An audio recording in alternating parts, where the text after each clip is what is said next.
ओम शांति। आज दिनांक 9 अक्टूबर 2022। अव्यक्त बाप दादा ने रिवाइज कोर्स 12 नवंबर 1992 को हम बच्चों को अटेंशन खिंचवाया। भविष्य विश्व राज्य का आधार संगम युग का स्वराज्य। भविष्य विश्व राज्य का आधार संगम युग का स्वराज्य।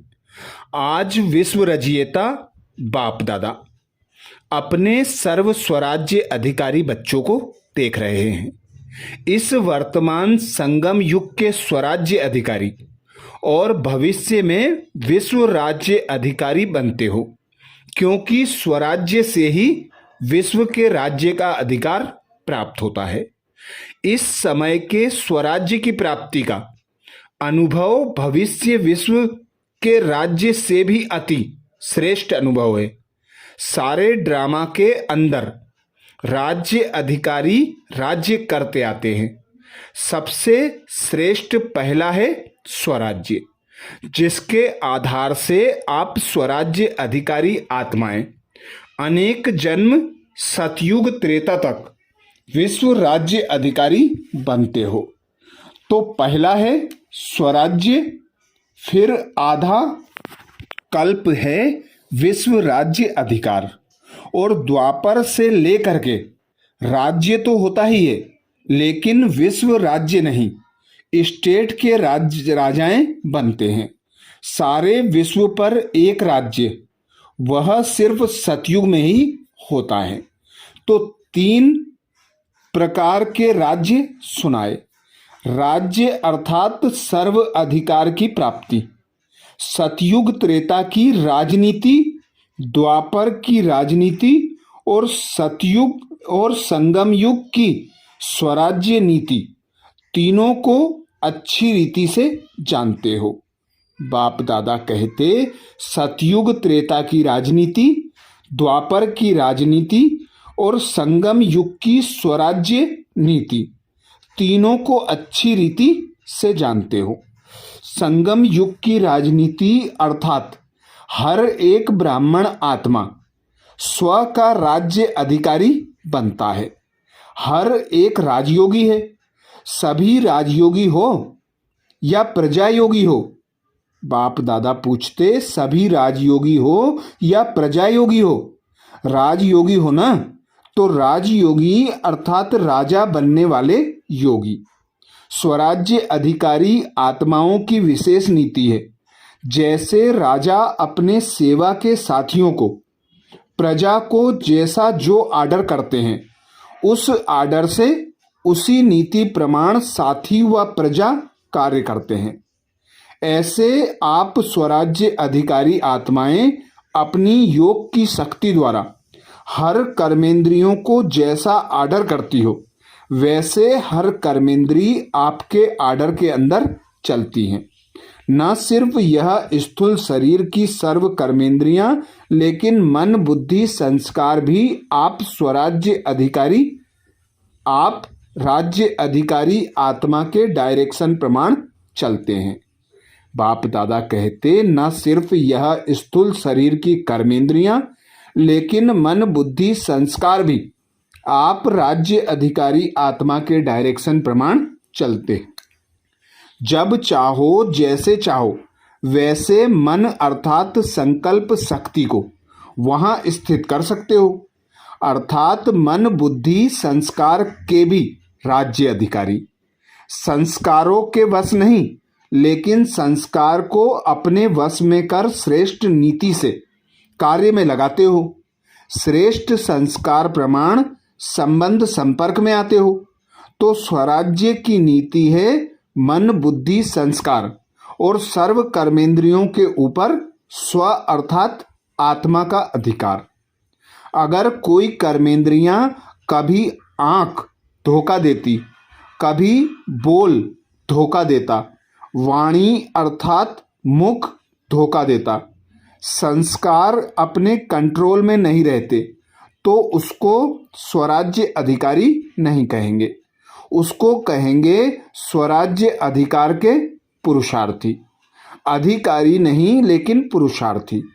वास्तव में राज्य अधिकारी आत्मा को स्वप्न में भी कोई कर्मेंद्रिय व मन बुद्धि संस्कार धोखा नहीं दे सकते, क्योंकि अधिकारी हैं। अधिकारी कभी अधीन नहीं हो सकता है। अधीन है तो अधिकारी बनने के पुरुषार्थी हैं। तो अपने से पूछो, पुरुषार्थी हो या अधिकारी हो? अधिकारी बन गए या बन रहे हो? तो स्वराज्य का रूहानी नशा क्या अनुभव करता है?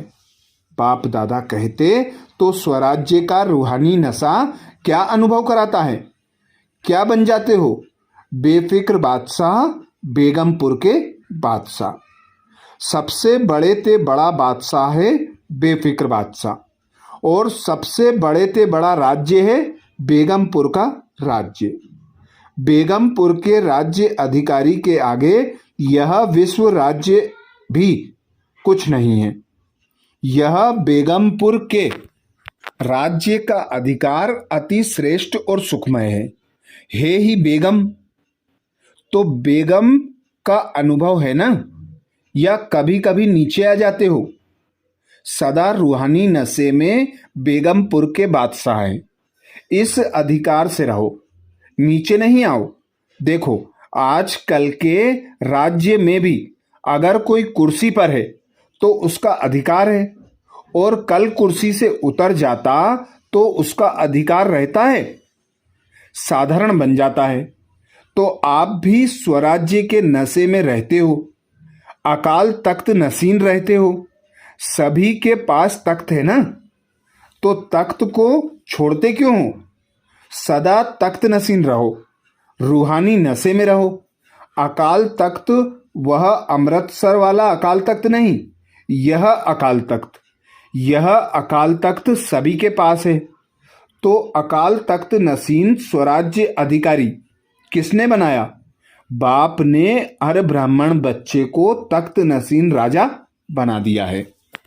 सारे सृष्टि चक्र के अंदर ऐसा कोई बाप होगा जिसके अनेक सब राजा बच्चे हों? लक्ष्मी नारायण भी ऐसा नहीं बन सकते। यह परमात्मा बाप ही कहते हैं कि मेरे सभी बच्चे राजा बच्चे हैं। वैसे दुनिया में कह देते हैं यह राजा बच्चा है, लेकिन बने कुछ भी नहीं। लेकिन बने कुछ भी, सर्वेंट बने या कुछ भी बने, लेकिन कहने में आता है राजा बेटा। लेकिन इस समय आप प्रैक्टिकल में राजयोगी अर्थात राजे बच्चे बनते हो। तो बाप को भी नशा है और बच्चों को भी नशा है। तो स्वराज्य की नीति क्या रही? स्व पर राज्य, हर कर्मेंद्रिय के ऊपर अधिकार हो। ऐसे नहीं कि देखने तो नहीं चाहते थे, लेकिन देख लिया। आंखें खुली थी ना, इसलिए देखने में आ गया। कान का दरवाजा नहीं है, इसलिए कान में बात पड़ गई। लेकिन दो कान हैं, अगर ऐसी बात सुन भी ली तो निकालने का भी रास्ता है। इसलिए इस भारत में ही विशेष यह चित्र बापू की याद में बना हुआ है। बुरा ना देखो, बुरा ना सुनो, बुरा ना बोलो। यह 3 दिखाते हैं, आप 4 दिखाते हो। बुरा सोचो भी नहीं, क्योंकि पहले सोचना होता है, फिर बोलना होता है, फिर देखना होता है। इसलिए कंट्रोलिंग पावर, रूलिंग पावर रखो। राजा अर्थात रूलिंग पावर। राजा हो और रूलिंग पावर हो ही नहीं तो कौन राजा मानेगा? तो स्वराज्य अर्थात रूलिंग पावर, कंट्रोलिंग पावर। बाप दादा ने पहले भी सुनाया है कि कई बच्चे परखने में बहुत होशियार होते हैं। कोई भी गलती होती है जो नीति प्रमाण नहीं है तो समझते हैं कि यह नहीं करना चाहिए, यह सत्य नहीं है, यथार्थ नहीं है, अयथार्थ है, व्यर्थ है। लेकिन समझते हुए भी फिर भी करते रहते या कर लेते। तो इसको क्या कहेंगे? कौन सी पावर की कमी है? कंट्रोलिंग पावर नहीं। जैसे आजकल कार चलाते हैं, देख भी रहे हैं कि एक्सीडेंट होने की संभावना है, ब्रेक लगाने की कोशिश करते हैं, लेकिन ब्रेक लगे ही नहीं तो जरूर एक्सीडेंट होगा ना। ब्रेक है लेकिन पावरफुल नहीं है, और यहाँ के बजाय वहाँ लग गई तो भी क्या होगा? इतना समय तो परवश होगा ना, चाहते हुए भी कर नहीं पाते, ब्रेक लगा नहीं सकते, या ब्रेक पावरफुल ना होने के कारण ठीक लग नहीं सकती। तो यह चेक करो, जब ऊंची पहाड़ी पर चढ़ते हैं तो क्या लिखा हुआ होता है? ब्रेक चेक करो, क्योंकि ब्रेक सेफ्टी का साधन है। तो कंट्रोलिंग पावर का व ब्रेक लगाने का अर्थ यह नहीं कि लगाओ यहां और ब्रेक लगे वहां। बाप दादा कहते तो कंट्रोलिंग पावर का व ब्रेक लगाने का अर्थ यह नहीं कि लगाओ यहां और ब्रेक लगे वहां। कोई व्यर्थ को कंट्रोल करने चाहते हैं, समझते हैं यह रॉन्ग है, तो उसी समय रॉन्ग को राइट में परिवर्तन होना चाहिए। इसको कहा जाता है कंट्रोलिंग पावर। ऐसे नहीं कि सोच भी रहे हैं लेकिन आधा घंटा व्यर्थ चला जाए, पीछे कंट्रोल में आए। बहुत पुरुषार्थ करके आधे घंटे बाद परिवर्तन हुआ तो उसको कंट्रोलिंग पावर नहीं, रूलिंग पावर नहीं कहा जाता। यह हुआ थोड़ा थोड़ा अधीन और थोड़ा थोड़ा अधिकारी, मिक्स। तो उसको राज्य अधिकारी कहेंगे या पुरुषार्थी कहेंगे? तो अब पुरुषार्थी नहीं, राज्य अधिकारी बनो। यह स्वराज्य अधिकार का श्रेष्ठ मजा है। स्वराज्य अधिकारी अर्थात सदा मौज ही मौज में रहना। मौज में रहने वाला कभी किसी बात में मूंझता नहीं है। अगर मूंझते हैं तो मौज नहीं है। तो संगम युग पर मौज ही मौज है ना, या कभी कभी मौज है? शक्तियों को, पांडवों को मौज है ना। तो समझा स्वराज्य की नीति क्या है और विश्व राज्य की नीति क्या है। चाहे प्रजा है, चाहे रॉयल फैमिली है, लेकिन प्रजा प्रजा नहीं, प्रजा भी एक परिवार है। परिवार की नीति यह है सतयुग त्रेता की राजनीति। राजा कहलाते हैं, लेकिन राजा होते भी परम प्रिय पिता का स्वरूप है। परिवार की विधि से राजनीति चलती है। चाहे राज्य कारोबार भिन्न भिन्न हाथों में होगी, लेकिन परिवार के स्नेह की विधि से कारोबार होगी। ऐसे नहीं कि राजा के पास बहुत धन दौलत हो और प्रजा में कोई को खाने पीने के लिए भी नहीं हो। द्वापर कलयुग की राजनीति में लॉ एंड ऑर्डर चलता है, लेकिन विश्व राज्य देव राज्य के समय यह नीति चलती है, लॉ नहीं लेकिन स्नेह और संबंध की नीति चलती है। कोई भी आत्मा दुख शब्द को भी नहीं जानती, चाहे राजा हो चाहे प्रजा हो, लेकिन दुख अशांति का नाम निशान नहीं। दुख क्या चीज होती है उसका अज्ञान, ज्ञान ही नहीं। जैसे इस समय स्वराज्य के समय भी आपको बाप दादा किस नीति से चलाते हैं? स्नेह और श्रीमत पर चलते रहते तो कोई भी सख्त आर्डर करने की आवश्यकता नहीं है। अगर नीति को भूलते हैं तो स्वयं को कलयुगी नीति में चलाते हैं। तो विश्व के राज्य की नीति भी बहुत प्यारी है, क्योंकि अनेकता नहीं है, एक राज्य है और अखुट खजाना है। प्रजा भी इतनी संपन्न होगी, आजकल के जो बड़े बड़े पदमपति हैं उन्हों से भी ज्यादा। अप्राप्ति का नाम निशान नहीं, लेकिन इसका आधार क्या? स्वराज्य। इस समय संपन्न बनते हो, इसलिए परमात्म संपत्ति की संपन्नता सतयुग त्रेता में अनेक जन्म प्राप्त होती है।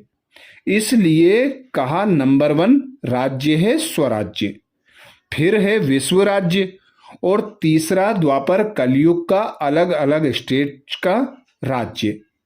इस राज्य को तो अच्छी तरह जानते ही हो, वर्णन करने की आवश्यकता नहीं। तो सदा किस नशे में रहना है? स्वराज्य हमारा जन्मसिद्ध अधिकार है। किस जन्म का? ब्राह्मण जन्म का। ब्रह्मा बाप ने जन्मते ही स्वराज्य का तिलक हर ब्राह्मण आत्मा को लगाया। तिलकधारी होना, तिलक है स्मृति का। तिलक भी है, तख्त भी है और ताज भी है। ताजधारी होना, कौन सा ताज? विश्व कल्याण का ताज। विश्व कल्याणकारी होना, प्योरिटी का ताज और विश्व कल्याण का ताज डबल ताज है। प्योरिटी का ताज है लाइट का ताज और विश्व कल्याण का ताज है सेवा का ताज। विश्व सेवाधारी होना, ऐसे नहीं कि स्टेट के सेवाधारी समझो, हम गुजरात के हैं, हम राजस्थान के हैं, हम दिल्ली के सेवाधारी हैं, नहीं, विश्व सेवाधारी। कहाँ भी रहते लेकिन वृत्ति और दृष्टि बेहद की। अगर विश्व सेवाधारी नहीं बनेंगे तो ना स्वराज्य ना विश्व राज्य, फिर द्वापर कलयुग में स्टेट का राजा बनना पड़ेगा। लेकिन विश्व राज्य अधिकारी के लिए सदा अपना ताज, तिलक और तख्त सदा इस पर स्थित रहो। शरीर के तख्त पर नहीं बैठना, लेकिन बुद्धि द्वारा स्मृति की स्थिति में स्थित रहना। स्थिति में स्थित होना, यही तख्त पर बैठना है। जो सदैव बैठ सकते हैं, शरीर से तो कितने घंटे बैठेंगे, थक जाएंगे ना। लेकिन बुद्धि द्वारा स्थिति में स्थित रहना, यह है तख्त नशीन होना। यह तो सहज है ना। तो स्वराज्य के नशे में निरंतर स्थित रहो। समझा क्या करना है? पुरुषार्थी नहीं लेकिन अधिकारी बनना है।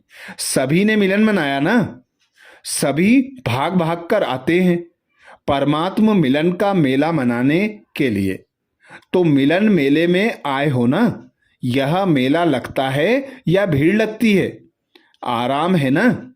आराम से रहना, खाना, चलना सब आराम से है ना। फिर भी बहुत लक्की हो। उन मेलों के माफिक मिट्टी में तो नहीं रहते हुए, बाबा कहते उन मेलों के माफिक मिट्टी में तो नहीं रहे हुए हो, फिर भी बिस्तरा और खटिया तो मिली हुई है ना। वहाँ मेले में तो नहाओ तो मिट्टी, रहो तो भी मिट्टी, खाओ तो भी मिट्टी साथ में आएगी। यहाँ बच्चे आते हैं अपने घर में, नशे से आते हो। बाप भी खुश, बच्चे भी खुश। हाल में पीछे बैठने वाले सबसे आगे हो, क्योंकि बाप दादा की पहली नज़र लास्ट तक जाती है। अच्छा, स्वराज्य अधिकारी बेफिक्र बादशाह बच्चों को, सर्व विश्व राज्य अधिकारी अनेक जन्म संपूर्ण संपन्न रहने वाली आत्माओं को, सदा तिलक, ताज और तख्त नशीन अधिकारी बच्चों को, सदा बेहद की सेवा के उमंग उत्साह में रहने वाले विशेष बच्चों को, देश विदेश के सर्व सम्मुख अनुभव करने वाले बच्चों को, बाप दादा का पदमा पदम याद प्यार, साथ साथ सर्व स्नेह के पत्रों का भी रेस्पॉन्ड दे रहे हैं।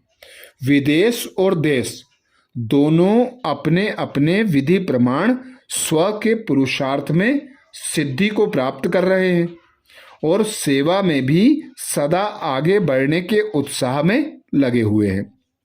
इसलिए हर एक किसी भी कोने में रहने वाले हो, लेकिन उन्हों की याद, सेवा समाचार, प्यार के पत्र, स्थिति के उमंग उत्साह का समाचार सब प्राप्त हुआ और बाप दादा सभी बच्चों को बहुत बहुत नाम सहित, हर एक की विशेषता सहित याद प्यार दे रहे हैं और सदा इसी याद प्यार की पालना से पल रहे हो, उड़ रहे हो और उड़ते उड़ते मंजिल पर पहुंचना ही है।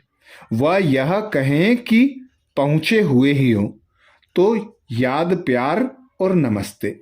वरदान दिया बाप दादा ने। वरदान में बाप दादा कहते, मास्टर सर्वशक्तिमान की स्मृति द्वारा सर्व हलचलों को मर्ज करने वाले अचल अडोल भाव। मास्टर सर्वशक्तिमान की स्मृति द्वारा सर्व हलचलों को मर्ज करने वाले अचल अडोल भाव। जैसे शरीर का ऑक्यूपेशन इमर्ज रहता है, ऐसे ब्राह्मण जीवन का ऑक्यूपेशन इमर्ज रहे और उसका हर कर्म में नशा हो तो सर्व हलचलें मर्ज हो जाएंगी और आप सदा अचल अडोल रहेंगे। मास्टर सर्वशक्तिमान की स्मृति सदा इमर्ज है तो कोई भी कमजोरी हलचल में ला नहीं सकती, क्योंकि वे हर शक्ति को समय पर कार्य में लगा सकते हैं। उसके पास कंट्रोलिंग पावर रहती है, इसलिए संकल्प और कर्म दोनों समान होते हैं। स्लोगन में बाप दादा कहते, नाजुक परिस्थितियों में घबराने के बजाय उनसे पाठ पढ़कर स्वयं को परिपक्व बना लो। नाजुक परिस्थितियों में घबराने के बजाय उनसे पाठ पढ़कर स्वयं को परिपक्व बना लो। तो ये थे बाप दादा के अव्यक्त महावाक्य। अच्छा, ओम शांति।